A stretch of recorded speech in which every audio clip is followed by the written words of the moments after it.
Retire le bijou que tu as volé maintenant. Le cri de la gérante résonna dans la bijouterie bondée du centre de Houston, tranchant le brouhaha comme une lame aiguisée. Tous les regards se tournèrent en même temps. L'homme en polo blanc, sac à dos simple sur les épaules, resta immobile devant le comptoir en verre, tandis que le doigt de la femme en tailleur rouge tremblait à quelques centimètres de son visage. Le silence qui s'ensuivit était lourd, étouffant, comme si l'air avait été aspiré hors de la pièce.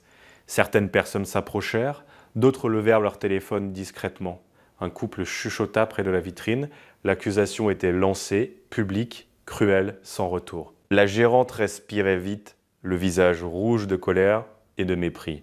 « Les gens comme vous essaient toujours de partir avec quelque chose de caché », continua-t-elle, maintenant plus fort, s'assurant que tout le monde entende. Le vigile du magasin, arrêté quelques pas derrière, croisa les bras, observant sans intervenir. L'humiliation se répandit comme un feu. L'homme essaya de parler, ouvrit la bouche une fois qu'une autre, mais aucun mot ne sortit. Non par peur, il y avait quelque chose de différent dans son regard, un mélange de surprise et de douleur silencieuse. Il respira profondément, gardant les mains visibles sur le comptoir, comme s'il savait que le moindre geste serait utilisé contre lui. Certaines personnes le regardaient déjà avec un jugement affiché sur le visage, d'autres avec une curiosité malsaine. L'humiliation était totale. « Vous n'avez pas entendu. Je vous ai dit de retirer le bijou, insista la gérante en frappant le verre de la main avec force. Avant que j'appelle la police, ce fut à ce moment que l'homme prit enfin la parole, d'une voix basse, ferme, presque triste. « Êtes-vous sûr de ce que vous dites ?» La question irrita encore davantage la gérante. « Absolument certaine. J'en ai vu des centaines comme vous, » répondit-elle sans dissimuler son mépris. Le murmure du public s'amplifia. Une femme derrière le comptoir chuchota quelque chose à une autre employée. L'atmosphère était chargée, prête à exploser. Le contexte de cet homme, personne ne le connaissait. Il s'appelait Daniel Brooks, 42 ans. Il était arrivé à Houston ce matin-là pour une réunion importante. Il s'habillait simplement par choix, non par manque de moyens. Il avait grandi en apprenant que l'apparence ne définit pas le caractère. Mais là, en cet instant, il était jugé uniquement pour cela. Il était entré dans la bijouterie avec un seul objectif, récupérer une pièce spécifique mise de côté quelques jours auparavant. La gérante Karen Whitmore ne s'était pas souciée de vérifier quoi que ce soit, elle n'avait pas demandé de pièce d'identité, n'avait pas consulté le système, n'avait posé aucune question. Pour elle, l'accusation suffisait. « Soit vous retirez le bijou maintenant, soit vous sortirez d'ici menotté », cria-t-elle, en se tournant vers le vigile. « Appelez la police ».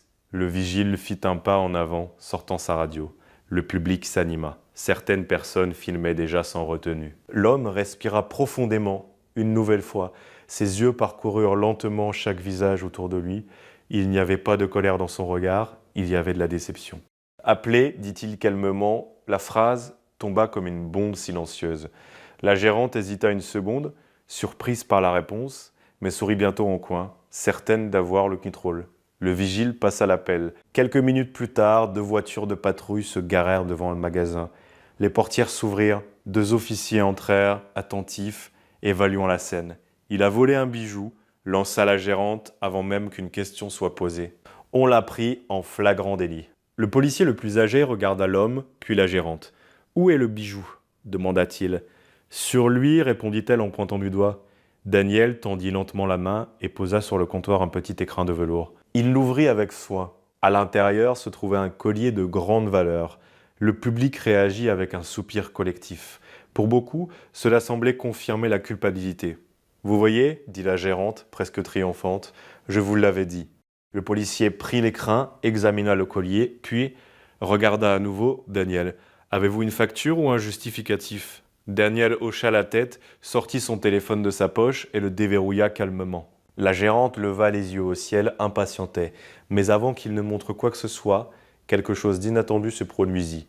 Un troisième homme entra précipitamment dans le magasin, vêtu d'un costume sombre impeccable. Dès qu'il vit Daniel, son expression changea complètement. Il s'arrêta au milieu du hall et dit à voix haute, sans réaliser que tout le monde entendait « Monsieur Brooks, je suis soulagé de vous trouver ». Le silence fut absolu, la gérante se retourna lentement, désorientée. « Qui êtes-vous » L'homme respira profondément et répondit « Je suis Michel Renaud, directeur régional de cette enseigne. Je suis ici pour vous rencontrer. » Le visage de la gérante se décolora. Le policier fronça les sourcils. Le public retint son souffle. Michel s'avança vers Daniel et lui tendit la main avec respect. « Désolé pour le retard, nous avons eu un problème système, mais c'est réglé. » Daniel lui serra la main, toujours calme. « Que se passe-t-il ici ?» demanda Michel en regardant autour de lui. Le policier répondit le premier. « Nous avons reçu un signalement pour vol. » Michel écarquilla les yeux. « Vol ?» Il rit nerveusement. « Cet homme est le nouveau propriétaire majoritaire de l'enseigne, monsieur. Il a acquis le contrôle de la société il y a 3 semaines. L'impact fut immédiat.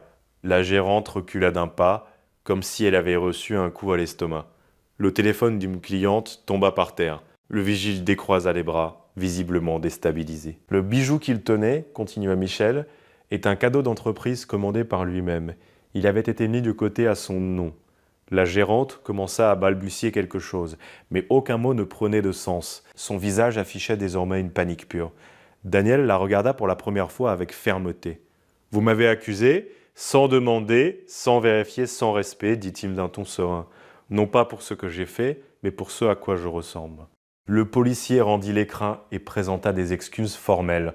Le public, qui jugeait en silence quelques instants plus tôt, observait maintenant avec honte. Certains baissèrent leur téléphone, d'autres détournèrent le regard. Michel respira profondément et dit, assez fort pour que tout le monde entende, « Karen Whitmore, vous êtes licenciée avec effet immédiat. » La phrase résonna comme un coup de marteau. La gérante tenta d'argumenter, mais personne n'écouta. Le vigile lui ouvrit le passage. Elle sortit sous des regards qui exprimaient désormais la même désapprobation qu'elle avait imposée quelques minutes plus tôt. Le hall retrouva un silence absolu. Daniel ferma l'écrin, rangea le collier et regarda autour de lui. « Ce n'est pas une question de bijoux, dit-il. C'est une question de respect. L'apparence ne définit pas le caractère. La couleur de peau ne définit pas la valeur d'un être humain. » Et accusé sans preuve détruit des vies. Il se retourna pour partir. Quelques clients commencèrent à applaudir timidement. D'autres furent émus. Un monsieur s'essuya les yeux. La leçon était donnée sans cri, sans vengeance. Rien que la vérité. Avant de sortir, Daniel s'arrêta dans l'embrasure de la porte et dit « J'espère que personne ne vivra jamais plus cela ici. » Et il sortit, laissant derrière lui un silence lourd, mais transformateur. Le hall retrouva le calme. Non pas le silence de la honte, mais le silence d'une conscience qui s'éveille. Certains détournèrent le regard, d'autres restèrent immobiles, à réfléchir. Parce que ce jour-là, dans cette boutique, il était devenu évident que la vraie valeur d'une personne n'a jamais résidé dans ce qu'elle porte, mais dans ce qu'elle porte en elle. Tandis que les portes se refermaient, une leçon resta gravée dans l'esprit de tous ceux qui avaient assisté à cette scène. Le respect n'est pas une faveur, c'est une obligation. Si cette histoire vous a touché, laissez un like et abonnez-vous à la chaîne. Dites-nous de quelle ville vous regardez. Je veux savoir jusqu'où ces histoires arrivent.